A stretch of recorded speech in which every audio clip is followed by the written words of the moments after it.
Ya, assalamualaikum warahmatullahi wabarakatuh. Selamat siang, selamat berjumpa kembali di perkuliahan online Universitas Sains dan Teknologi Komputer atau Universitas Tekom. Kuliahnya menyenangkan, bekerjasama dengan Politeknik Pratama. Pada siang hari ini bersama saya Iman Sofik. Ya, hari ini hari Jumat tanggal 6 Agustus tahun 2021. Ya, baiklah, langsung saja hari ini kita akan membahas tentang input device. Oke, sebagaimana yang sudah kita bahas sebelumnya, bahwa perangkat komputer itu pada umumnya terdiri dari 3 perangkat, yaitu perangkat input, proses, dan output. Nah, kita coba awali membahas mengenai perangkat input. Ya, jadi kira-kira apa saja perangkat input yang nanti termasuk pada kelompok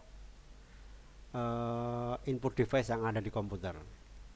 Oke, jadi input device ini berfungsi sebagai media untuk memasukkan data dari luar sistem ke dalam suatu memori ataupun ke dalam prosesor, yang kemudian nanti untuk diolah dan menghasilkan informasi yang diperlukan.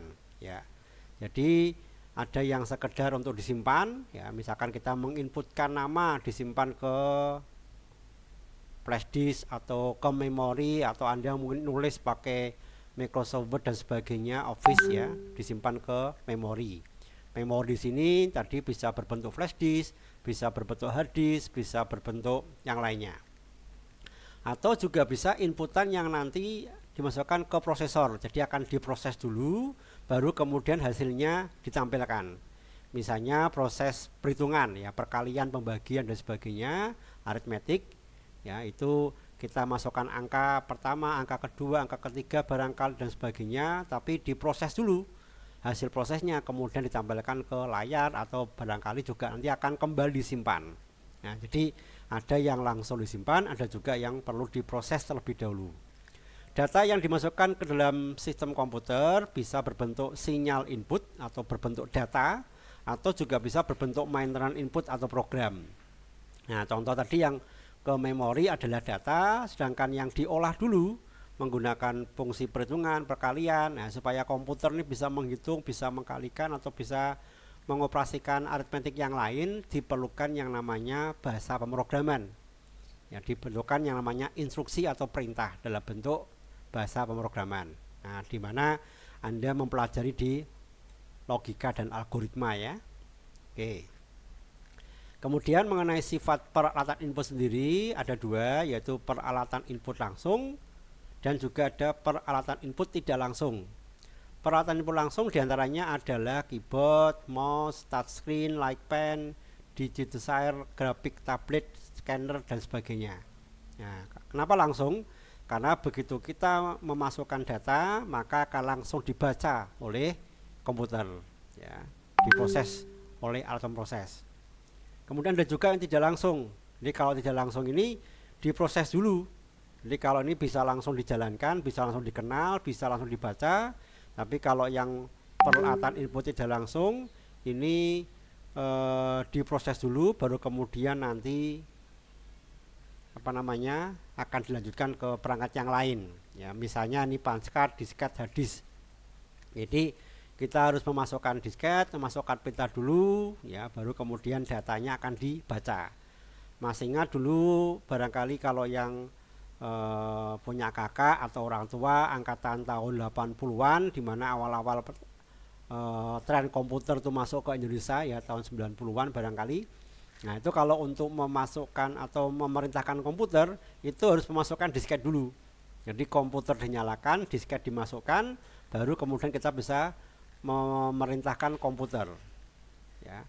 Tidak kayak sekarang begitu Anda nyalakan dah tanpa disket, tanpa apapun, karena sudah ada disk, ini bisa langsung Anda proses. Tetapi pada dasarnya proses baca tulisnya tadi akan dibaca oleh media penyimpan ini, punchcard, disket ataupun hard disk, atau peralatan input tidak langsung. Ya, karena kita masuk ke device-device yang ada, dan berikut contoh-contohnya. Yang pertama tentu saja adalah keyboard, ya.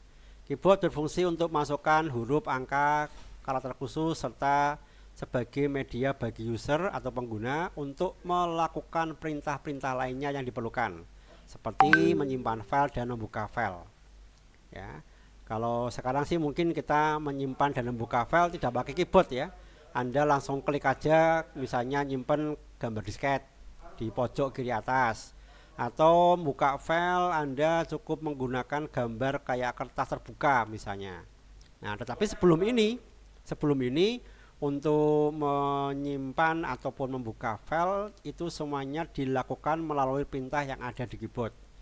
Mungkin masih ingat, atau kalau yang tadi yang saya katakan hidup tahun 80-an ya, itu ada aplikasi untuk pengolah kata misalnya Woodstar atau Lotus. Nah, tampilannya jauh berbeda dengan yang sekarang kita gunakan, yaitu menggunakan Office. Ya, sudah ada tool-tool, sudah ada menu, sudah ada ikon, sudah ada shortcut, sudah ada tampilan apapun di sana, tinggal kita klik saja. Tapi waktu itu untuk membuka dan sebagainya menggunakan perintah-perintah atau barisan perintah yang harus kita hafalkan. Misalnya untuk membuka Ctrl O, Ctrl N, ya, Ctrl S untuk menyimpan, atau ingin menebalkan saja. Kalau sekarang kan tinggal Anda blok teksnya, kemudian tekan huruf B sudah tebal, tekan tekan I miring, tekan U bergaris bawah. Waktu itu harus menggunakan perintah Ctrl PB, Ctrl PY, persis seperti kalau kita di WhatsApp ya. Manakala Anda pengen tampilannya cetak tebal, tampilannya pengen miring, pengen bergaris bawah, Anda harus mengapit. Nah, model ini dulu diterapkan di pengetikan menggunakan Woodstar ataupun pakai Lotus.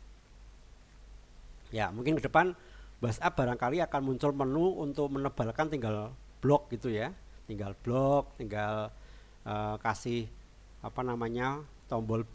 Nah, barangkali nanti suatu ketika akan dibikin seperti itu.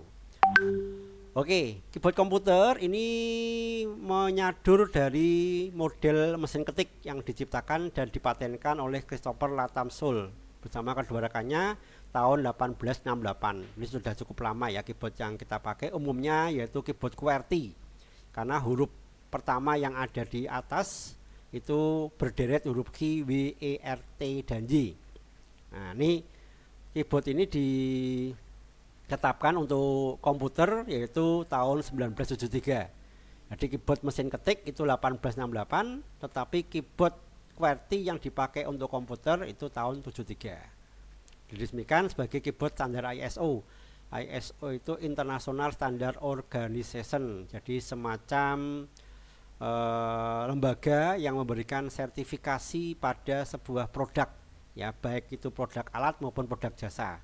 Kalau di Indonesia ada namanya SNI, Standar Nasional Indonesia.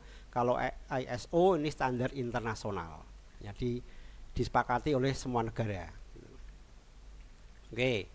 Nah, ini keyboard yang kita pakai umumnya terdiri dari typewriter key, yaitu yang berisi huruf Q, W, E, R, T, Y sampai dengan yang paling bawah kanan M, ya. Kemudian ada numeric key, jadi berupa angka 1, 2, 3, 4, 5, 6. Ya, kalau kita menggunakan keyboard yang di PC biasanya ada 2 angka, satu di bagian atas, satunya di sebelah kanan, ya. Kemudian juga ada function key, di tombol fungsi yang depannya diawali huruf F. F sama dengan F1 sampai dengan F12. Nah, ini dulu erat kaitannya digunakan untuk yang tadi saya sampaikan. Pada saat kita menggunakan apa namanya aplikasi-aplikasi yang belum visual, yang masih menggunakan model command line, pakai diketik semuanya. Nah, ini tombol fungsi berfungsi sangat besar.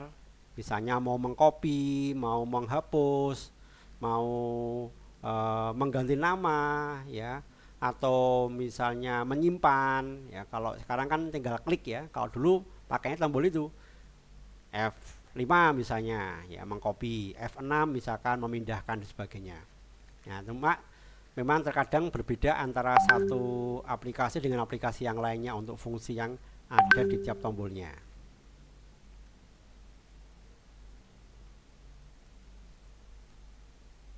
Ya, oke. Kemudian juga ada special function key. Ya, diantaranya apa? Control, ALT, home, and pick up, pick down. Ya, insert print screen. Nah, jadi kalau di smartphone atau HP Anda pengen screenshot menggunakan tombol power sama volume ke atas biasanya ya. Nah, kalau di komputer nanti bisa menggunakan print screen nih, tombol print screen. Jadi tampilan yang ada di layar akan bisa disimpan ke namanya clipboard ya. Kemudian kalau Anda pengen menampilkan, buka dulu Word, Excel, atau mungkin Corel, atau mungkin Photoshop, kemudian baru Anda paste di sana ya. Jadi langkah awalnya dari print screen ini untuk mengambil tampilan yang ada di layar. Oke, yang lainnya ada berbagai macam tombol juga, navigasi untuk anak panah ke atas, kiri, bawah, kanan. Kalau pakai yang komputer, pakai PC biasanya double. Kalau yang Anda pakai laptop biasanya hanya sampai sini ya tombolnya ya. Jarang ada sih tombol laptop yang lengkap dengan numeric key yang ada di kanan seperti kalkulator, tapi rata-rata umumnya tombolnya dipersingkat dengan yang di sini. Nah, ini jumlahnya kalau total semuanya kira-kira sekitar 101 atau 102 key tombol. Nah, selain QWERTY ada nggak tombol yang lain, keyboard yang lain? Nah, ternyata ada ini jenis keyboard yang lain ini. Ada, kalau mungkin nanti Anda browsing itu sampai ada yang 12 jenis keyboard yang beredar di dunia ini ya.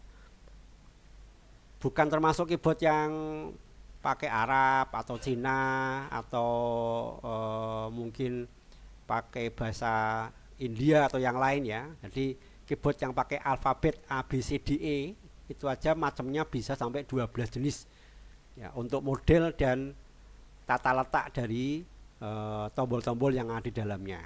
Nah, ini yang cukup populer dipakai, diantaranya ada Dvorak ini.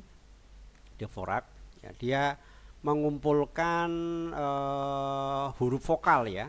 Huruf vokal dikumpulkan nih A, O, E, U, I ya, jadi dikumpulkan di sebelah kiri. Kemudian yang lainnya disesuaikan dengan kebutuhan. Ada juga yang modelnya gini, Palantype. Wah, ini mungkin agak aneh ya bentuknya.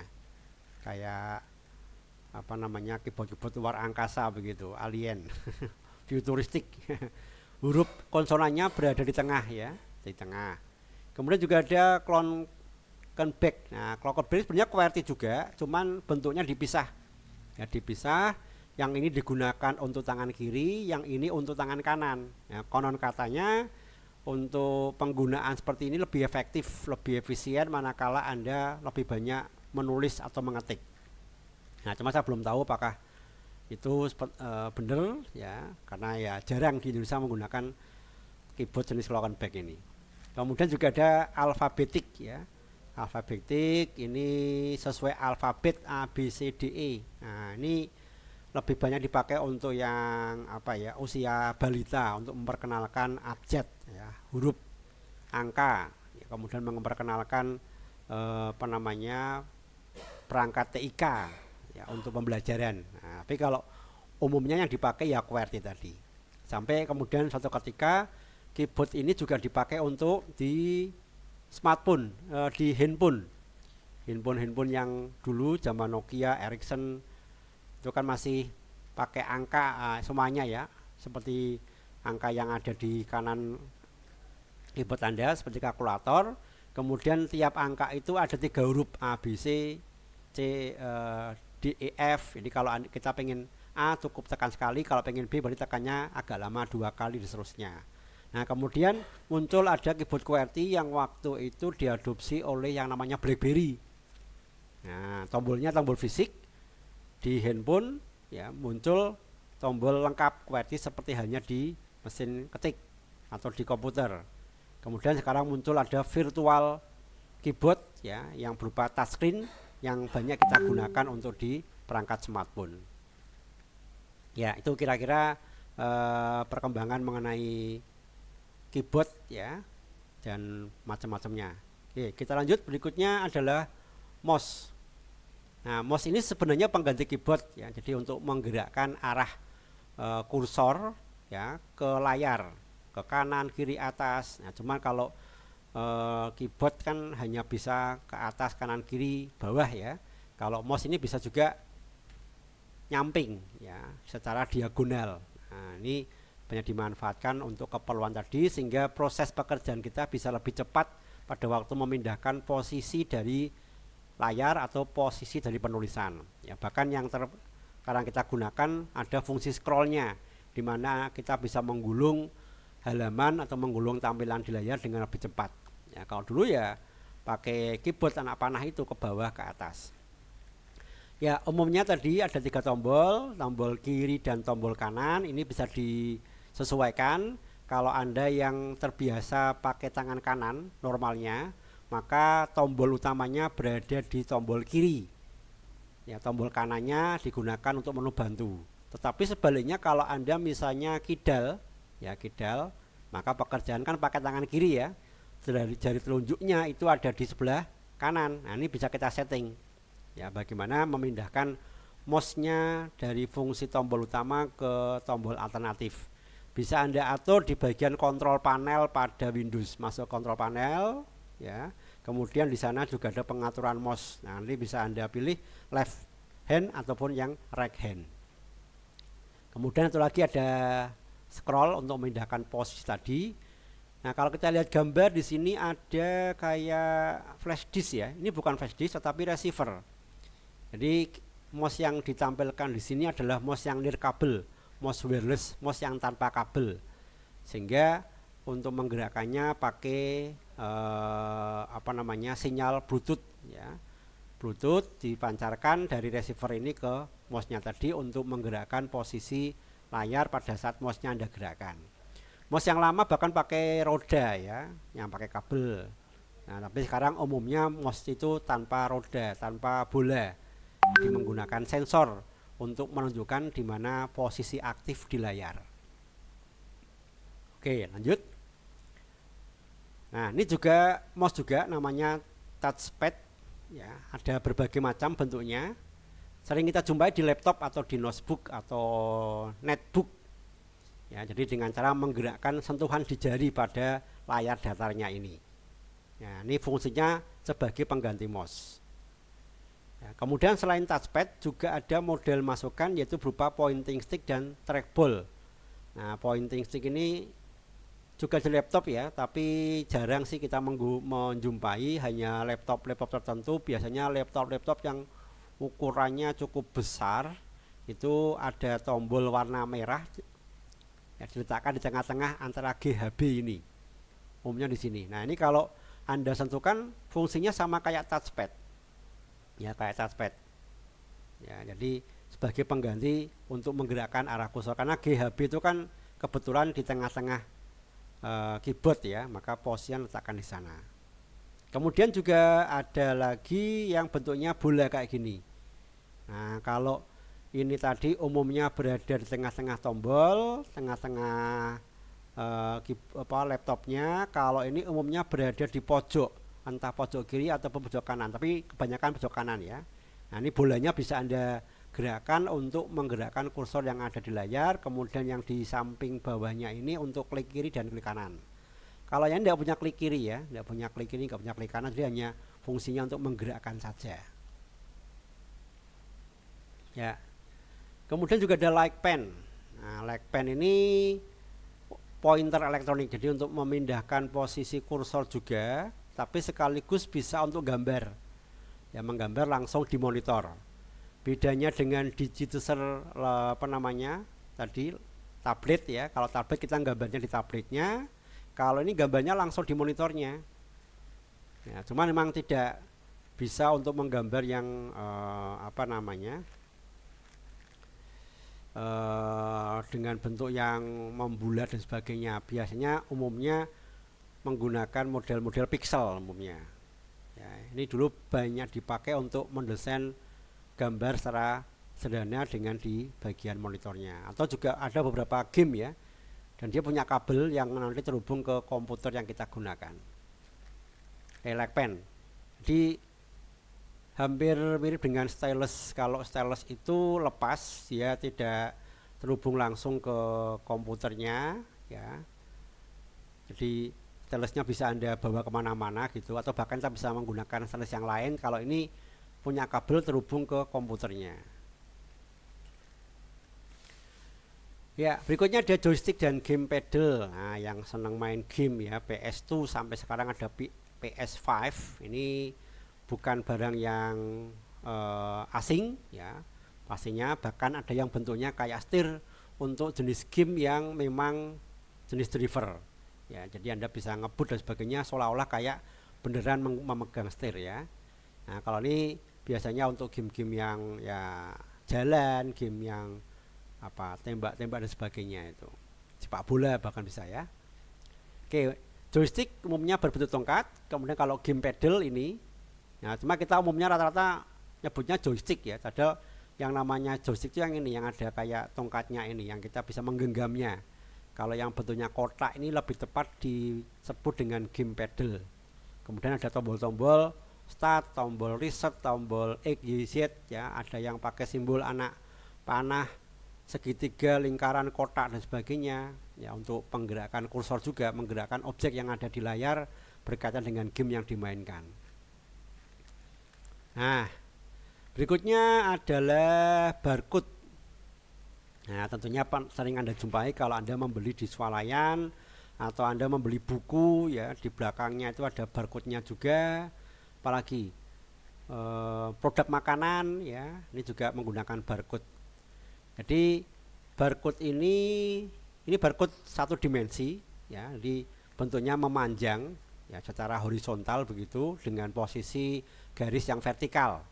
Ya, sehingga kalau angkanya semakin panjang maka nanti akan semakin besar juga atau semakin lebar juga barcode-nya.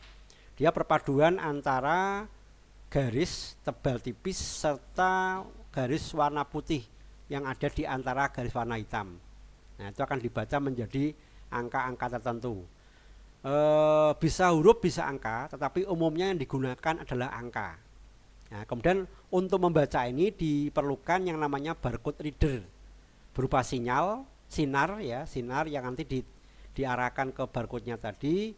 Jarak antar garis itu akan dibaca oleh barcode readernya ini menjadi deretan angka yang dimaksud.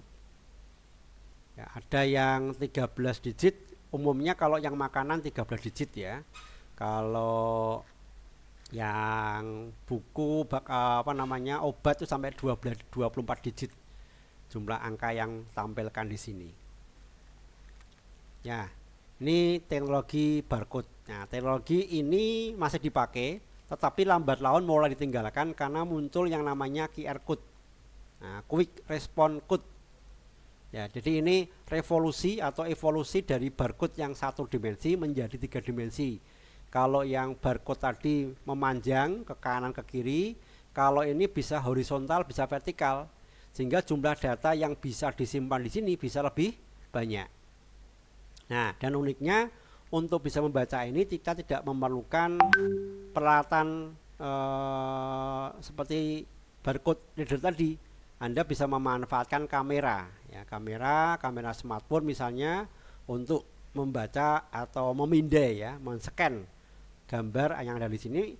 Di tiap titiknya ini punya informasi ya. Jadi yang bisa Anda tampilkan di sini tidak cuman teks saja, tidak cuman angka huruf saja, tapi juga bisa gambar, juga bisa video, bisa alamat rumah ya, peta, GPS dan sebagainya.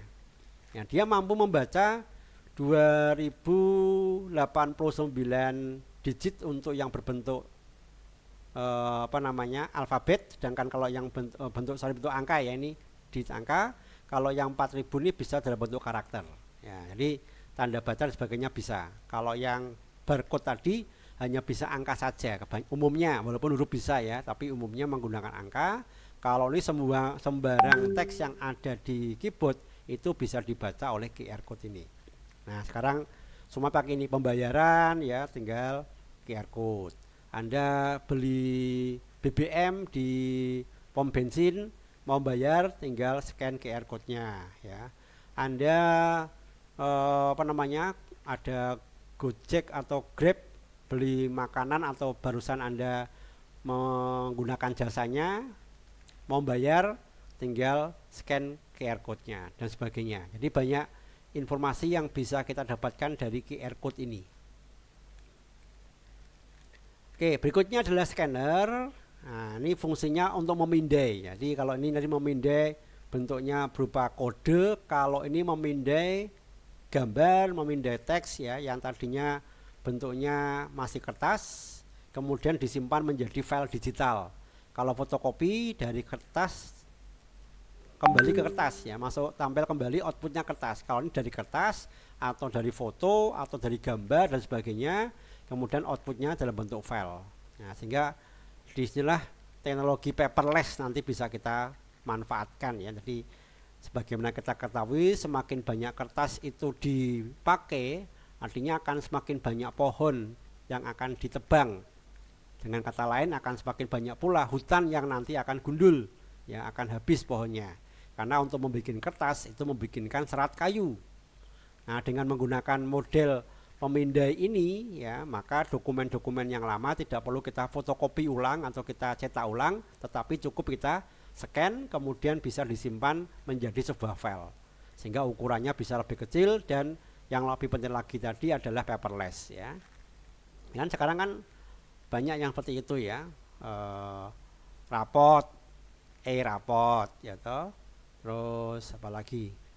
Nah, pembayaran transaksi tadi kita nggak perlu nasabah, jadi jadi nasabah nggak perlu buku rekening, tapi bisa kita lihat, kita download dari berbagai macam aplikasi yang ada. Itu contoh bagaimana paperless. Termasuk barangkali nanti ke depan yang namanya sertifikat, sekarang udah ya sertifikat, atau bahkan mungkin ijazah itu bentuknya nanti paperless ya. Ya. Nah, mungkin yang pernah ujian nasional yang pakai kertas kemudian Anda orek-orek pakai pensil 2B. Nah, itu sebenarnya untuk membaca hasil jawabannya itu juga menggunakan scan. Ya, scan yang namanya scan IR ya, untuk lembar jawab komputer. Dia akan membaca warna yang blok yang Anda blok, bagian Anda blok ya, dicocokkan dengan yang ada di komputer. Kalau benar posisi blok itemnya di tempat itu berarti jawabannya benar, tapi kalau lain berarti keliru, sehingga akan tampil nilai yang dimasukkan.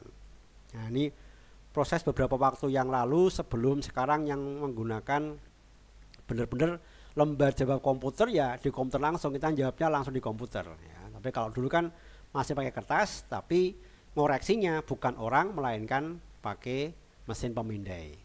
Nah, ini ada bentuknya seperti ini, ditutup. Ada yang bentuknya lebih portable, jadi tinggal dimasukkan, nanti dia akan menggerakkan kertasnya, maka akan terpindai atau terscan ke komputer. Kemudian juga ada lagi yang ini, DMR, Digital Mark Reader. Jadi bisa membaca huruf yang ada di dalamnya. Umumnya scan itu membaca dalam bentuk foto atau gambar ya, tapi ada juga yang bentuknya nanti berbentuk teks. Jadi teksnya bisa kita ambil, bisa Anda edit begitu. Ya, berikutnya adalah kamera digital. Nah, ini sekarang sudah include juga di dalam smartphone. Semakin ke sini teknologinya, pixelnya semakin besar ya. Semakin besar pixelnya, maka semakin bagus juga kualitas yang nanti dihasilkan. Walaupun kualitas gambar itu tidak hanya semata-mata berdasarkan pixel. Ya, ada ketajaman, ada kalau kita bicara kamera itu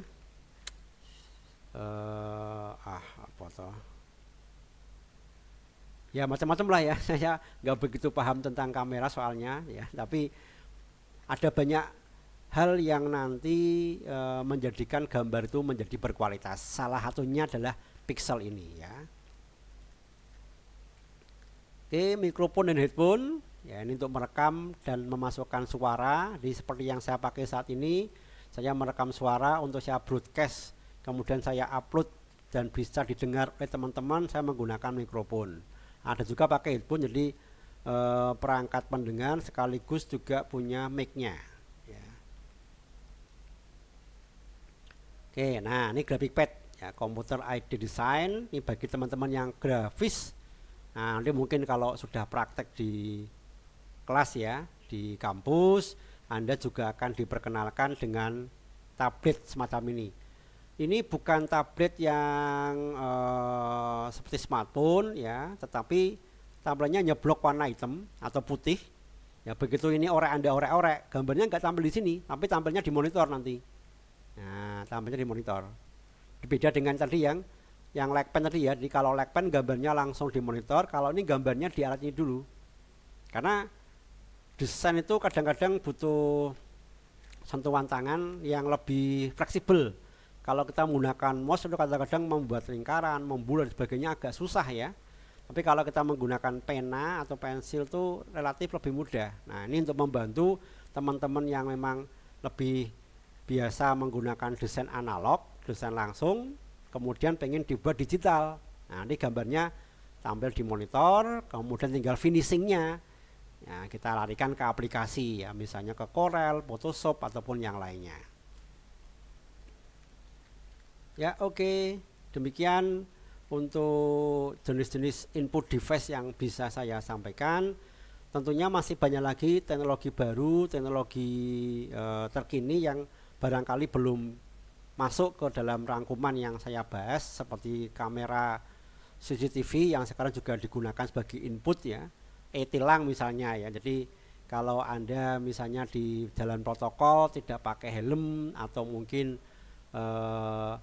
lampunya mati misalnya, nah kamera CCTV itu juga bisa untuk mendeteksi, termasuk kecepatan ya. Jadi kecepatan Anda berapa itu juga bisa dideteksi. Nah, itu juga bagian dari input ya. Oke, demikian apa yang bisa saya sampaikan untuk pertemuan hari ini. Kurang lebihnya mohon maaf. Bagi yang mungkin perlu diskusi atau tanya jawab, silakan bisa Anda tuliskan di kolom komentar yang ada di bawah atau di siakat, nanti bisa kita jawab bersama-sama. Saya akhiri, wassalamualaikum warahmatullahi wabarakatuh. Jangan lupa like and subscribe.